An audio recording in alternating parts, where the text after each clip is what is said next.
स्वागत है आपका ईटी नाउ स्वदेश पर। मैं हूं आपके साथ पूजा त्रिपाठी और मुंबई स्टूडियो से कविता और प्रशांत भी मौजूद हैं और आप देख रहे हैं योर स्टॉक्स। और अगले 1 घंटे हम फोकस करेंगे आपके सवालों पर। अगर सवाल है कुछ आपके तो तरीका सबसे पहले आपको बता देते हैं। हमसे जुड़ने का तरीका बेहद ही आसान है। आप हमें फ़ोन कीजिए, अपने सवाल व्हाट्सएप कर सकते हैं। सोशल मीडिया पर हम मौजूद हैं, इंस्टाग्राम, ट्विटर और फेसबुक के ज़रिए भी आप अपने सवाल हम तक पहुँचा सकते हैं। तो ये तो हुआ सवाल पूछने का तरीका, लेकिन एक बार बाजार पर नज़र डाल देते हैं। उसके बाद एक्सपर्ट को भी अपने साथ शामिल करेंगे जो कि आपको आपके सवालों में मदद करेंगे। बाजार पर नजर डालें तो आज बाजार बेहद छोटे दायरे में कारोबार कर रहा है। एक बड़े इवेंट के पहले हम देख रहे हैं कि रेंज बाउंड सेशन मार्केट में, और न कि सिर्फ भारतीय बाजारों में, दुनिया भर के बाजार में ऐसा ही कुछ चाल देखने को मिल रही है। निफ्टी की बात करें तो सपाट कारोबार हो रहा है और बैंक निफ्टी भी एकदम फ्लैटिश कारोबारी सत्र आज यहाँ पर भी देखने को मिल रहा है।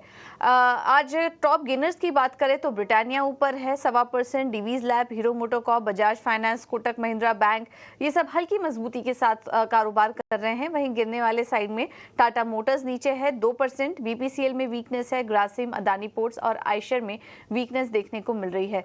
स्टॉक स्पेसिफिक एक्शन भी लेकिन भरपूर है। आज मिड कैप और स्मॉल कैप शेयरों में हम देख रहे हैं कि काफ़ी अच्छा एक्शन देखने को मिल रहा है। खबरों के चलते भी ये इम्पैक्ट है, लेकिन ज्यादातर स्टॉक्स अगर हम देखेंगे तो आज लाल निशान में ही कारोबार कर रहे हैं। एफएमसीजी, कंजम्पशन पैक से थोड़ा बहुत सपोर्ट है, लेकिन काफी फ्लैटिश कारोबार यहाँ पर भी देखने को मिल रहा है। मिड कैप स्मॉल कैप शेयरों में रिएक्शन अच्छा है। कुछ चुनिंदा ऑटो स्टॉक्स आज परफॉर्म कर रहे हैं। सिटी गैस डिस्ट्रीब्यूशन कंपनी आज फोकस में है, और इसके अलावा हम देख रहे हैं कि एफएमसीजी स्टॉक्स में भी चुनिंदा स्टॉक्स ऐसे हैं जो कि मजबूती के साथ कारोबार कर रहे हैं। तो ये है इस वक्त का बाजार का सेटअप। मिड कैप और स्मॉल कैप इंडेक्स भी आप अपने स्क्रीन पर देख सकते हैं, निचले स्तर पर इस वक्त कारोबार कर रहे हैं। तो ज्यादा कुछ एक्शन नहीं है इस वक्त बाजार में, क्योंकि एक बड़े इवेंट के लिए तैयारी हो रही है। देखना होगा कि फेड का फैसला क्या होता है। उसके बाद हम देखेंगे कि एक फ्रेश लेग ऑफ रैली देखने को मिल सकती है, और अगर कुछ नेगेटिव सरप्राइज रहा तो उसका भी भारी इम्पैक्ट हम देखेंगे दुनिया भर के बाजारों पर देखने को मिलेगा। तो चलिए, यह है इस वक्त का बाजार का हाल। अब अपने साथ एक्सपर्ट को भी शामिल करेंगे। हमारे साथ आपके सवालों का जवाब देने के लिए आज 2 खास मेहमान मौजूद हैं। ये सिक्योरिटी से लक्ष्मीकांत शुक्ला जी मौजूद हैं, और रेलिगेट ब्रोकिंग से अजीत मिश्रा भी हमारे साथ जुड़ चुके हैं। आप दोनों का ही बहुत बहुत स्वागत है शो पर। अजीत जी, सबसे पहले आपके पास आएंगे। बताइए क्या नजरिया बन रहा है इस वक्त आपका बाजार पर। ओके, माफ कीजिएगा, हमारे साथ रजत बोस मौजूद है इस वक्त आपके सवालों का जवाब देने के लिए। रजत जी, आपके पास आएंगे। पहले क्या नजरिया बन रहा है आपका? फिलहाल तो मार्केट रेंज बाउंड में है। एक बड़ा इवेंट है, फेड का फैसला भी आने वाला है। उसके पहले क्या कोई रणनीति अपनानी चाहिए? कोई ट्रेड देख रहे हैं आप, या फिर अभी इवेंट का वेट करेंगे? देखिए, इवेंट का वेट करना ही बेहतर होगा, क्योंकि अगर आपने ये जो मूवमेंट देख रहे हैं कि फेड रेट कट होगा, अभी क्वांटम के ऊपर में कुछ टिप्पणी चल रहा है कि ये 50 बेसिस पॉइंट होगा कि 25 बिप्स होगा। तो हमको लगता है कि 25 बिप्स ही होने की संभावना है। बट जहां तक अपना मार्केट का सवाल है, 25,400 40 से लेके 25,485, ये बहुत ही महत्वपूर्ण लेवल है। मान लीजिए कि 25,440 से लेके 25,500 तक का जो रेंज है, उसको पार करना बहुत जरूरी है। और ये रेट कार्ड 25 बिप्स तक ऑलरेडी डिस्काउंटेड है। अगर उससे ज्यादा कुछ होगा तो अच्छी मूवमेंट होने की संभावना है, नहीं तो कुछ प्रॉफिट टेकिंग भी हो सकता है। इसीलिए आप देख रहे हैं कि अभी जो बाजार का मूवमेंट है वो नीचे तो नहीं जा रहा है, लेकिन ऊपर भी अभी वो क्लाइंब अप इतना नहीं करने का चेष्टा कर रहा है। बट इंडिविजुअल स्टॉक्स में कई सारे पॉकेट्स है जहां पे अच्छी मूवमेंट होने की नजरिया दिखाई देता। तो ये है राय रजत जी की, खास तौर पर इस वक्त इंडेक्स पर रणनीति। और आप देखिए 25,200 का स्तर और 25,500 ऊपरी स्तरों पर।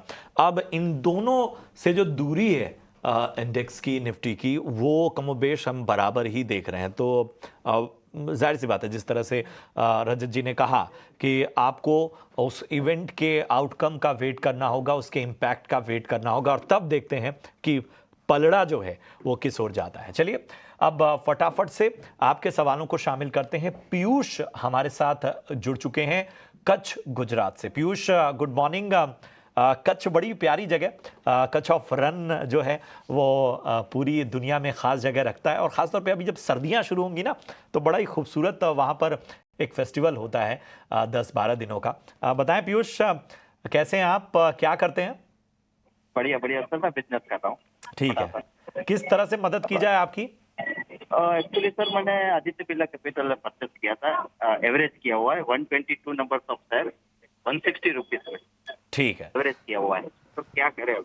ठीक है, तो ज़रा हमें अपना नज़रिया बता दीजिए कि मतलब आप शॉर्ट टर्म के हिसाब से देख रहे हैं या लॉन्ग टर्म? सर मुझे इन्वेस्ट किए हुए 6-7 साल हो गए सर। हाँ, चलिए ठीक है। चलिए चलिए, तो कोई हड़बड़ी नहीं है। बिल्कुल। रजत सर, मैं आपके पास ही आना चाहूँगा। लॉन्ग टर्म क्या, बहुत बड़े लॉन्ग टर्म इन्वेस्टर हैं।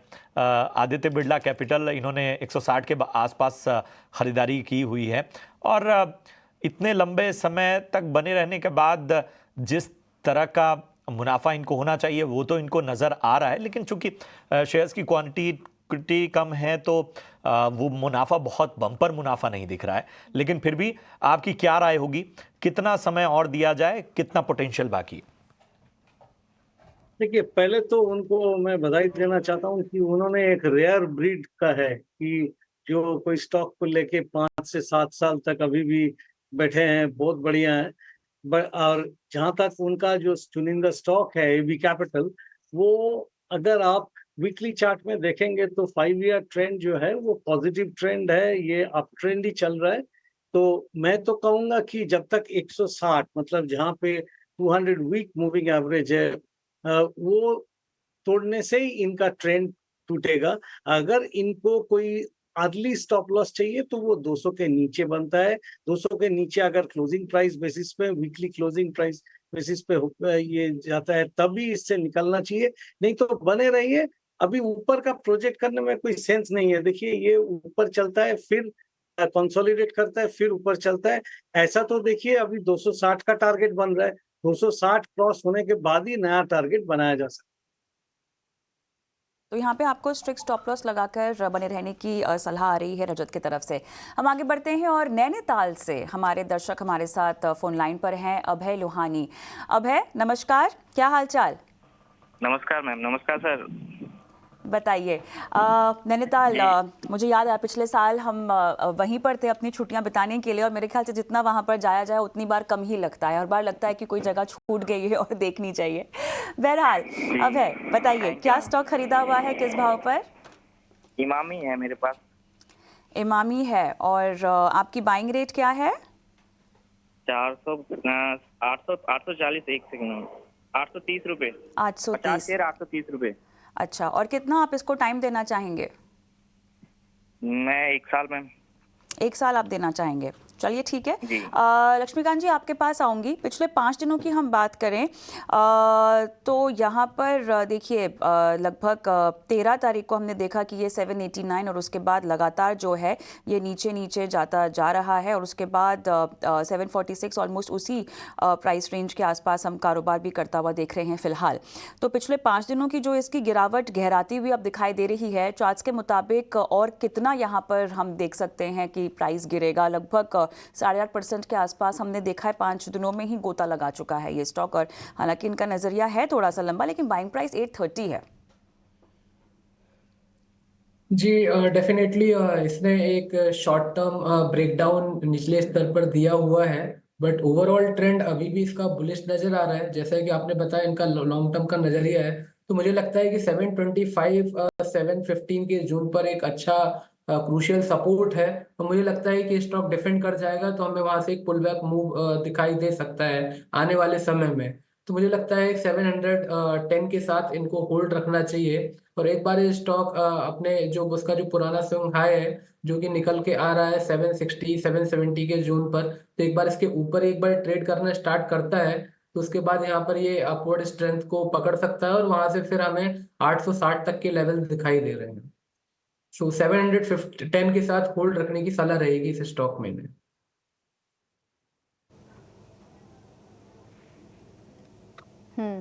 ठीक है, तो स्टॉप लॉस के साथ होल्ड करिए इमामी को।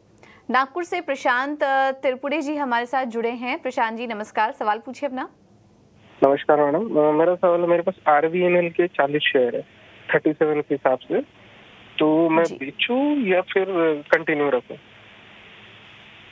ओके, चलिए कॉन्ग्रेचुलेशन आपको। पहले तो अच्छा मुनाफा हो रहा है, काफ़ी बेहतरीन लेवल्स पर आपने एंट्री ली थी। मुनाफा और भी ज़्यादा होगा आपका, लेकिन अभी क्योंकि इस RVNL हाल फिलहाल में थोड़ा नीचे भी आया है, 647 का हम देख सकते हैं हाई लगाया था, उसके बाद थोड़ा नीचे आया, करेक्शन आया स्टॉक में। रजत जी क्या सलाह होगी आपकी RVNL पर, क्योंकि यहाँ हम देख रहे हैं कि काफ़ी अच्छा मुनाफा हुआ है इनको, लेकिन थोड़ा यहाँ पर करेक्शन है तो उससे थोड़ी चिंता है। तो अभी निकल जाएं, एग्जिट कर लें या बने रहे स्टॉक में? ये सवाल मेरे लिए है। Hello, ji is it for me? Okay, what I would say is that इनमें देखिए एक चीज जो दिखाई दे रहा है कि अभी इसमें कुछ डिस्ट्रीब्यूशन चल रहा है, और इन दिनों में ये 50 मतलब 50-डे मूविंग एवरेज को भी तोड़ा है। लेकिन मैं उनको ये बोलूंगा कि जब वो लंबी अवधि के लिए पकड़ के बैठे हैं, तो यहाँ से कोई कारण से अगर 520 का लेवल टूट जाए तो उनको एक बार निकल जाना चाहिए।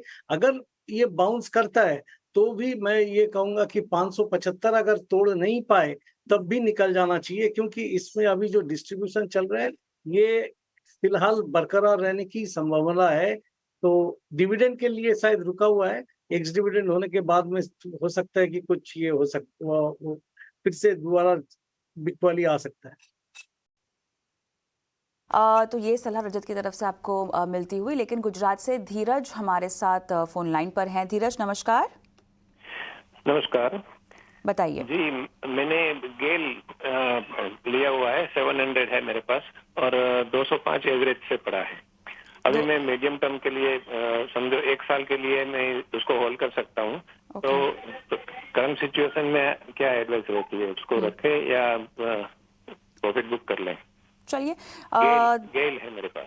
जी बिल्कुल, 205 आपकी बाइंग प्राइस तो बहुत बढ़िया है, क्योंकि पिछले 1 महीने में तो हम देख रहे हैं काफ़ी यहाँ पर कमज़ोरी स्टॉक में आती हुई हमने देखी है। 237 के बाद सीधा 217 और उसके बाद लगातार ये नीचे जा रहा है, लेकिन अभी भी आपके बाइंग प्राइस के ऊपर ही है। लक्ष्मीकांत जी, भले ही इनका नज़रिया 1 साल का है, एवरेज प्राइस इनकी 205 की है, नियर टर्म आउटलुक के हिसाब से कितना और रुके रहना चाहिए आपके मुताबिक? देखिए, यहाँ पर मुझे एक बेस फॉर्मेशन बनता हुआ दिखाई दे रहा है अराउंड 205 से लेकर 195 के जोन पर, और वहीं पर 200 DMA भी है। तो मुझे लगता है एक शॉर्ट टर्म रिबाउंड देखने को मिल सकता है, और जो फ्रेश बाइंग मोमेंटम है वो जाके 235 के ऊपर ही बन सकता है। तो इनको थोड़ा सा इंतजार करना चाहिए। एक बार ये स्टॉक 235 के ऊपर ट्रेड करना स्टार्ट करेगा तो हमें वहां से फिर से बाइंग मोमेंटम क्रिएट होते हुए दिखाई देंगे, और फिर ये स्टॉक 275 280 के लेवल्स को टच कर सकता है। तो यहाँ से मुझे लगता है कि 195 के स्टॉप लॉस के साथ इनको होल्ड रखना चाहिए, और जैसे स्टॉक 235 के स्तर को निकालेगा तो हमें फिर से तेजी दिखाई देगी इस स्टॉक में। रुके रहें, फिलहाल आप मुनाफे में ही हैं, लेकिन 235 के अगर ऊपर जाता है तो 270 280 तक के लेवल्स देखने को यहाँ पर मिल सकते हैं, जहाँ तक ये लिंजा की बात है। हम कराते हैं आपके लिए खास सेगमेंट ऑप्शंस के champion.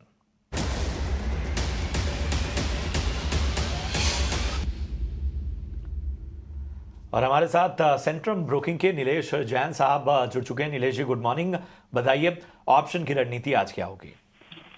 Very good morning to you. देखिए, थोड़ी सी मार्केट में वॉलेटिलिटी के चलते हमें दोनों साइड्स के मूव देखने को मिल रहे हैं। स्टॉक स्पेसिफिक देखें तो एक स्टॉक जहाँ पे स्ट्रक्चर थोड़ा सा वीक नजर आ रहा है वो है HAL, हिंदुस्तान एरोनॉटिक्स लिमिटेड। इस पर्टिकुलर स्टॉक में अगर हम देखें तो एक स्ट्रक्चर वीकनेस के साथ साथ derivative data short buildup indicate कर रहे हैं यहाँ पे, जहाँ पे 2% का OI एडिशन हुआ है और स्टॉक लगभग 2% की डाउन टिक के साथ ट्रेड कर रहा है। तो 4500 पे फिलहाल करंट मार्केट प्राइस है, तो यहाँ से हम 4400 और 4350 तक का मूव लोअर साइड में हम एक्सपेक्ट करके चल रहे हैं। इसलिए यहाँ पे पुट ऑप्शन के जरिए इस पर्टिकुलर स्टॉक में बिकवाली करने की सलाह है। 4500 का पुट जो करंटली 83-84 के आसपास ट्रेड हो रहा है, अगर ये 80 रुपीज के आसपास मिलता है तब इसे लॉन्ग करें। 60 रुपीज का स्टॉप लॉस होगा। पहला टारगेट 100 एंड दूसरा टारगेट 120 का होगा। इसका लॉट साइज 300 का है, इसीलिए इन टर्म ऑफ रुपीज अगर हम देखें तो अप्रोक्सीमेटली 6000 के रिस्क है एंड रिवॉर्ड 12,600 तक के बनते हुए नजर आ सकते हैं। तो ओवरऑल स्ट्रक्चर HCL का वीक लग रहा है, इसलिए यहाँ पे पुट ऑप्शन के जरिए बिक्वाली करने की सलाह दें। नीलेश जी एक बार फिर से दोहरा दीजिए, पुट बेचने की सलाह है ना आपकी बिक्वाली की? स्टॉक में बिक्वाली की सलाह है, इसीलिए पुट ऑप्शन खरीदने की सलाह अच्छा, ठीक है, स्टॉक ठीक नजर आ रहा है, तो इसका 4500 का पुट हम ऐड करेंगे। ठीक है, थैंक यू सो मच। चलिए, तो ये है रणनीति, अहम लेवल्स भी आपको बता दिए गए और यहाँ पर आपको सेबी का स्टैंडर्ड रिस्क डिस्क्लोजर लेकर आपके लिए लेकर आते हैं। फ्यूचर और ऑप्शन ट्रेडिंग में 10 में से 9 लोग यानी 90% लोगों को नुकसान होता है, इसलिए सोच समझकर रणनीति आगे बढ़ाएं और अपने फाइनेंशियल एडवाइजर की सलाह जरूर लें। चलिए बढ़ते हैं आगे और आज शाम से यूएस फेड की 2 दिनों की बैठक शुरू होने वाली है, जिसमें अमेरिका में दरों में कटौती पर फैसला होगा। दरों में कितनी कटौती होगी, महंगाई और ग्रोथ को लेकर फेड की क्या कमेंट्री रहेगी, दरों में कटौती का भारतीय बाजार पर क्या असर होगा, इन सभी मसलों पर पूरी रिसर्च के साथ मेरी सहयोगी पूजा त्रिपाठी बनी हुई है मेरे साथ। पूजा जरा बताएं, निगाहें लगी हुई हैं कमेंट्री पर भी और इसके साथ ही भारत पर इसके असर पर भी।